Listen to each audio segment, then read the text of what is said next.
Rights and limitations of the registered user of the trademark. The definition of the registered user is given in section 2X of the Trademarks Act 1999, which says that registered user means a person who is for the time being registered as such under section 49. Before I go ahead to discuss section 49, it is required to discuss section 48 of the Trademarks Act. Section 48 says that a person other than the registered proprietor may be registered as a registered user thereof for which goods or services the trademark is registered, subject to the provisions of 49. Secondly, the permitted use of the trademark shall be deemed to be used by the proprietor. That is given in section 48 subclause 2. That means that if I use the trademark as a permitted user, that use can be considered as the use of the registered proprietor. Now let me discuss section 49. Registration as registered user. Registration as registered user, there are certain criteria given in section 49 which says that where it is proposed that a person should be registered as a registered user of a trademark, the registered proprietor and that proposed registered user shall jointly apply in writing to the registrar of the trademark in the prescribed manner along with necessary documents. So, if I wish to apply as a registered user, then I need to take the help of the registered proprietor, and the registered proprietor as well as I, that is the registered user, shall jointly apply an application for getting my name registered as a registered user of the trademark. This is what the provision says. Now I said that along with necessary documents, what are those documents? Those documents are an agreement in writing. It is mandatory that an agreement should be in writing. Between whom? Between the registered proprietor and the registered user or the proposed registered user. Proposed registered user and the registered proprietor make one agreement with respect to the permitted use of the trademark. Registered user cannot be an owner. Registered proprietor is or can be an owner of the trademark. That is why an agreement is required to be made permitting the person who is going to be a registered user of that particular trademark. Now an affidavit is required to be made. Affidavit of the registered proprietor or the authorized person on behalf of the registered proprietor can be made. That affidavit states that, or what are the clauses of that affidavits?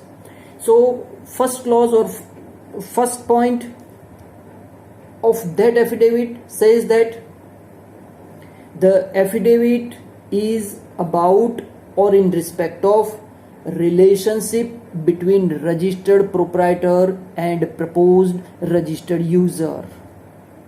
Second, which is very important point, the degree of control by the registered proprietor over permitted use by the proposed registered user.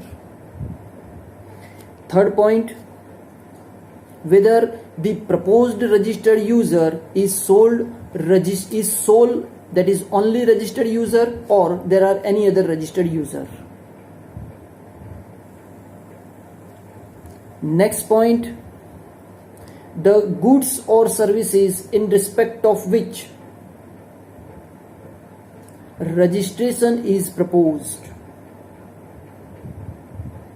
Next point, the conditions or restrictions in respect of characteristics of the goods or services, or to the mode or place of permitted use or any other matter.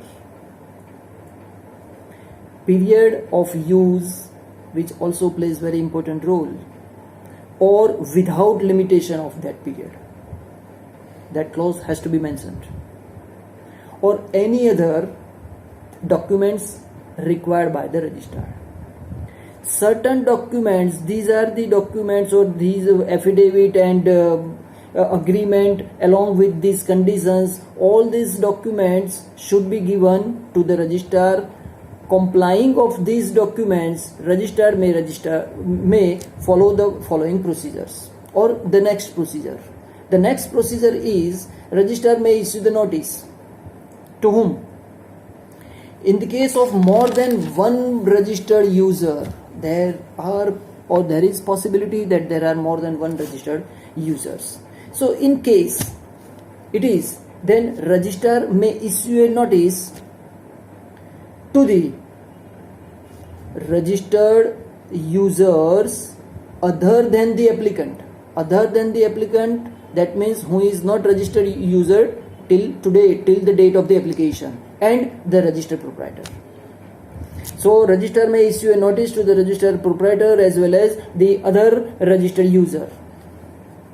Subsequently, the registrar shall take steps for securing the information given for the purposes of an application is not disclosed to rival in trade.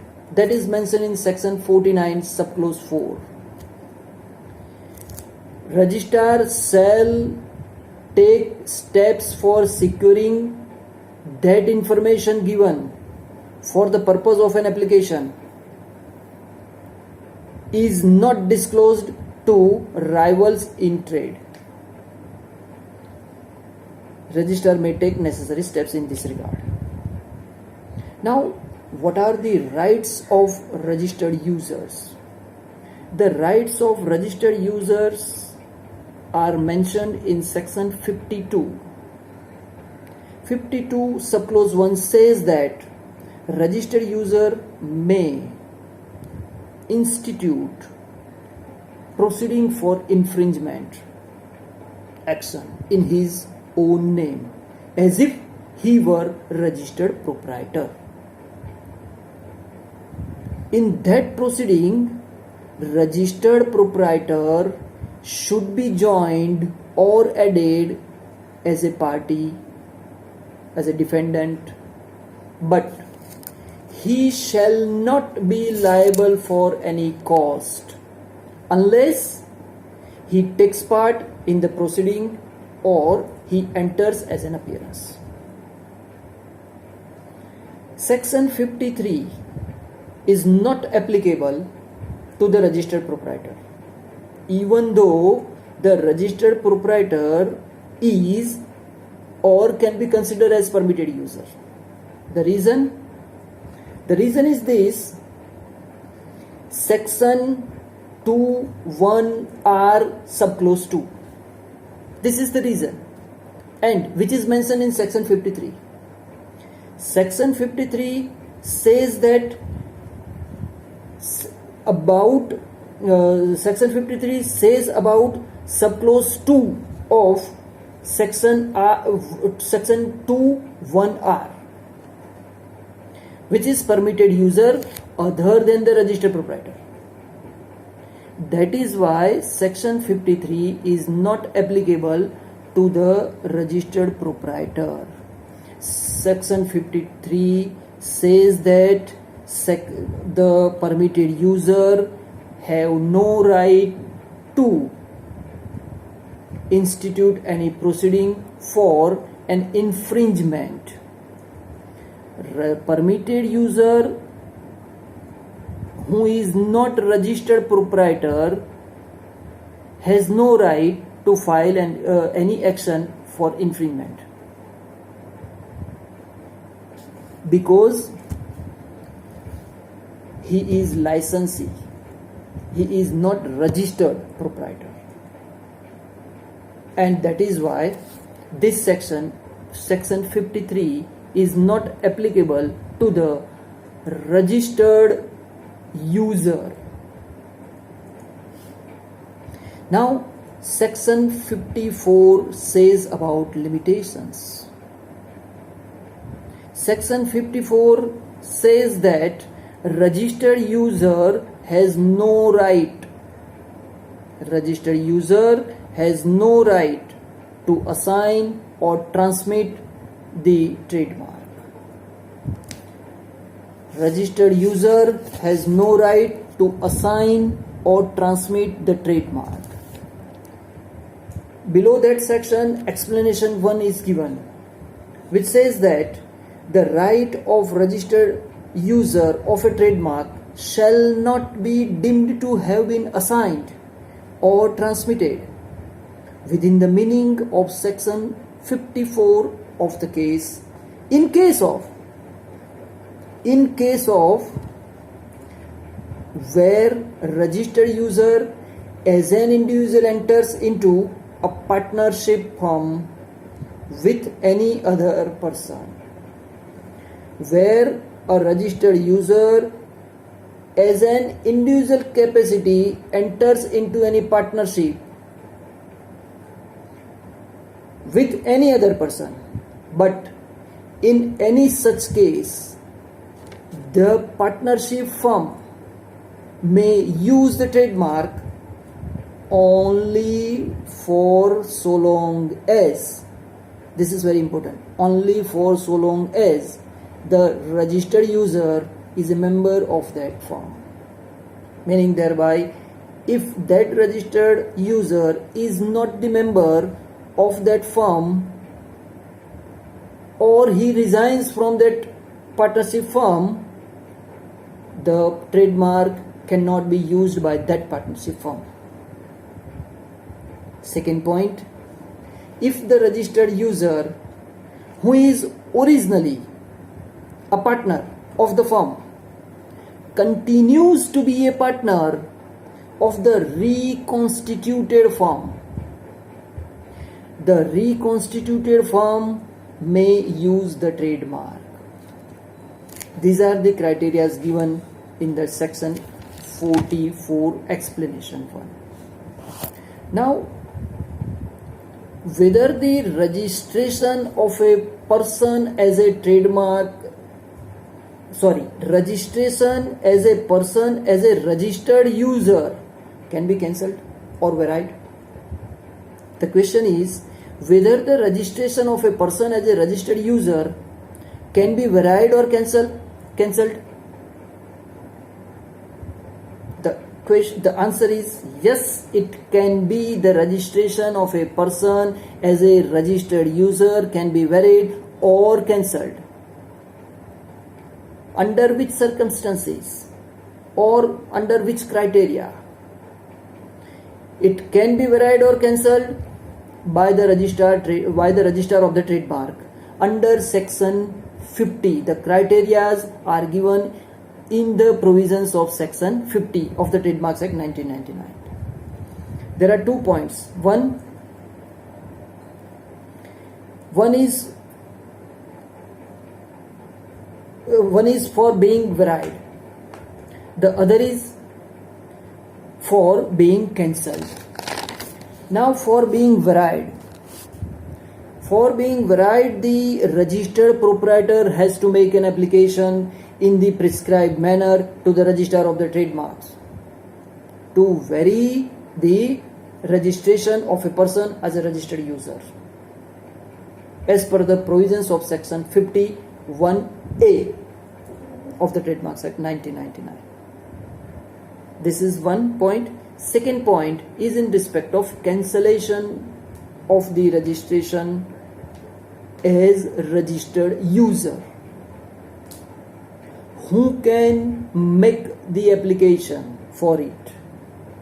The answer is either registered proprietor or registered user or any other registered user of the trademark under section 50 subclause 1b. Now one question arises, whether an application for cancellation of registration as registered user can be made by the third party or by any person other than the registered proprietor or registered user. There is an agreement between registered proprietor and registered user. So the alien who is not the party of that agreement can be entitled to file an application for cancellation of the registration of that registered user. This is the question. The answer is in affirmative. Yes, he is entitled. Provided that reason there is condition, provided that there must have some grounds for it.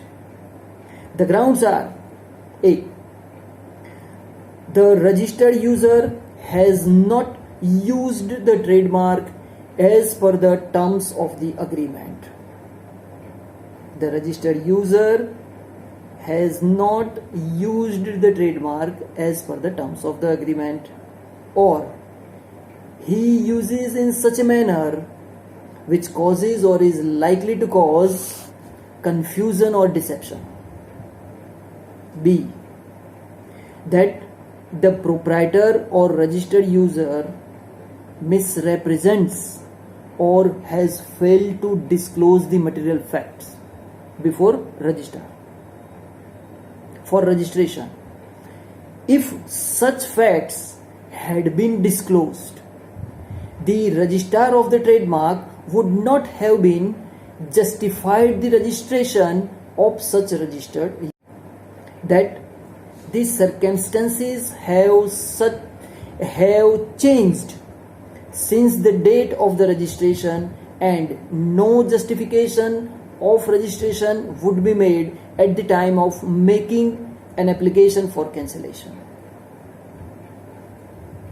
D, that such registration should not affect the vested rights of applicant by virtue of a contract in the performance of which he is interested.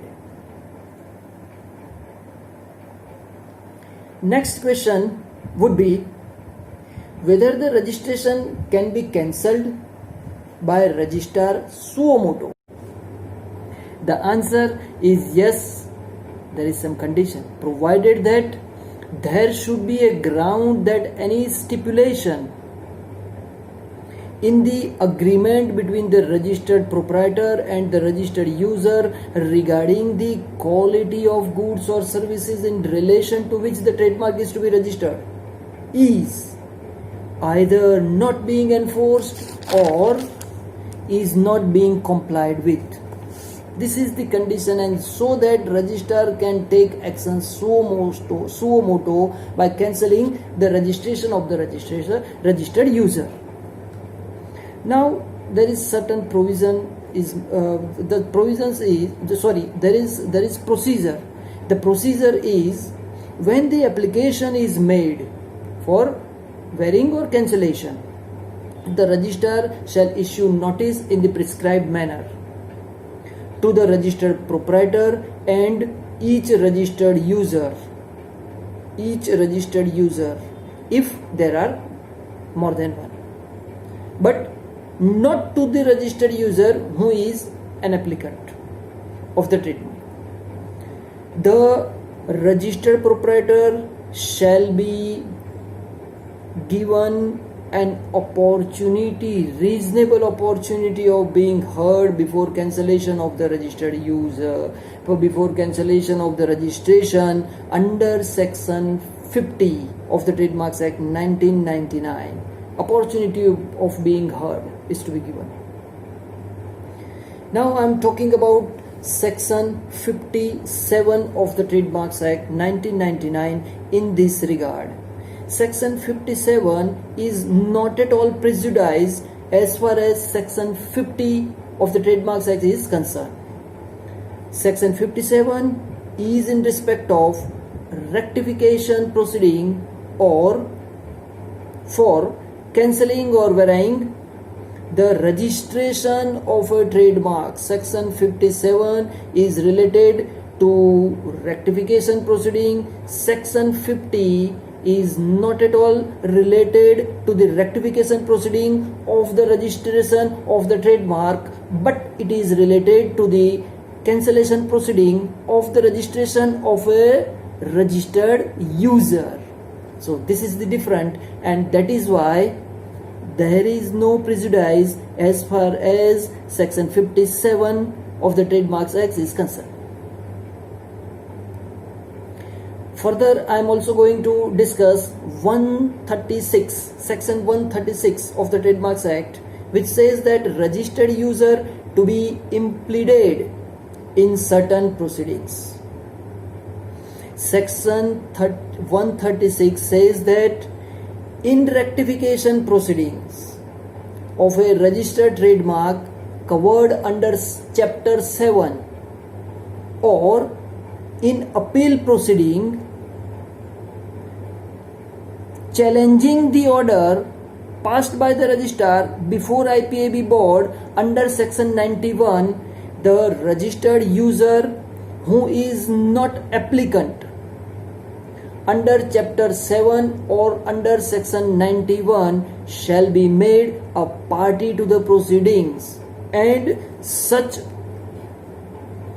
registered user shall not be liable for any cost. Such registered user cannot be liable for any cost unless he is taking part in that proceedings. So this proceeding or this section 136 says similar about what section 52 subclause 2 says. It says that the registered proprietor should be joined as a party. Here in section 136, registered user should be joined as a party. This is the difference. Now I am going to discuss certain cases as far as today's topic is concerned. First case is Marai Stops INTL versus Parivar Seva Sanstha 2010-43 PTC 141 Delhi. In para number 32 of the judgment, Honorable Delhi High Court held that 48 subclause 2 mandates that use of a trademark by permissive user is deemed to be the owner's use. Second judgment is DRS Logistic Private Limited versus DRS Dilip Road Lines. Honorable Delhi High Court, para number 6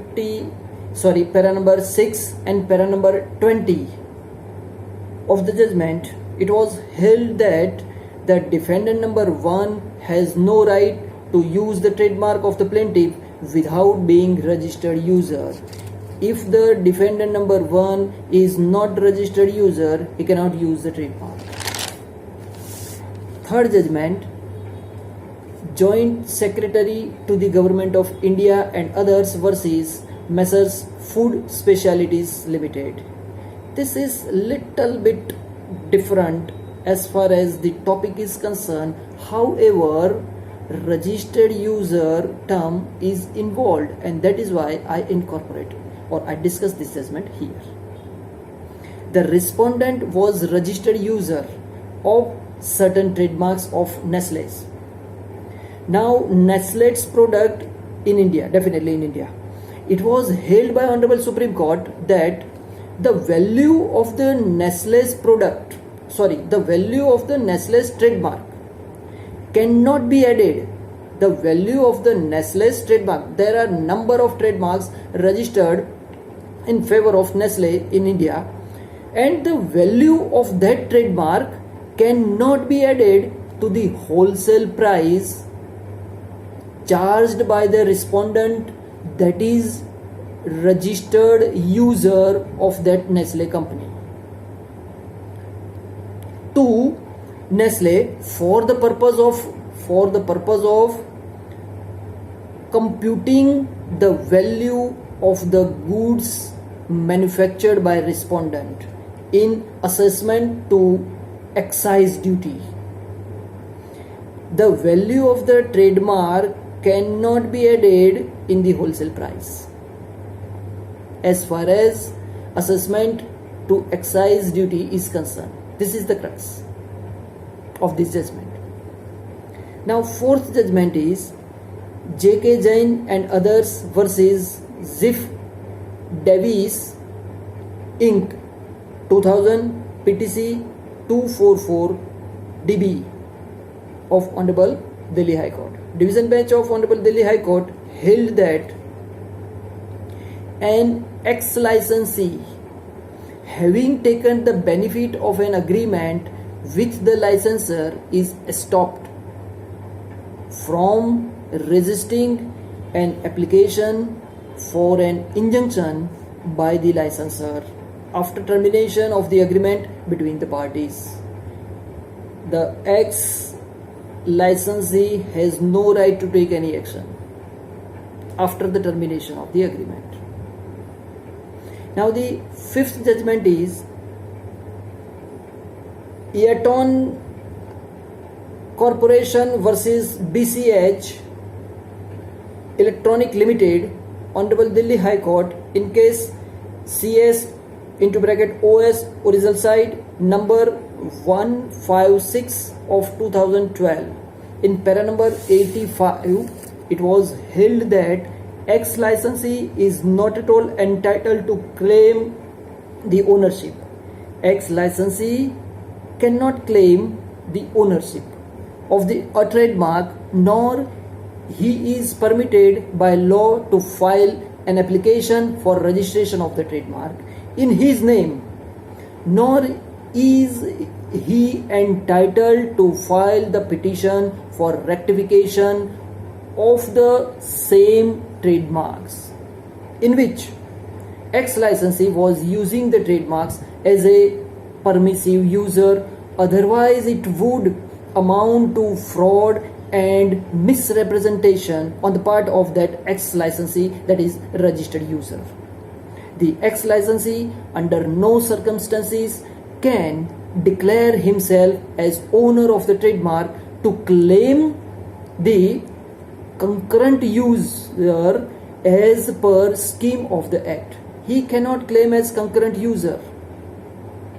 The benefit of the concurrent user can be derived by a party whose user is honest and bona fide. In other words, he cannot be allowed to make a hole in the plate in which he was eating. Such wrongful use would be considered as stolen property, which cannot become rightful property in any amount of user. These are the judgments as far as today's topic, that is registered user, is concerned. Friends, I hope you like this video. If you enjoy this video, please don't forget to subscribe my channel. Thank you very much.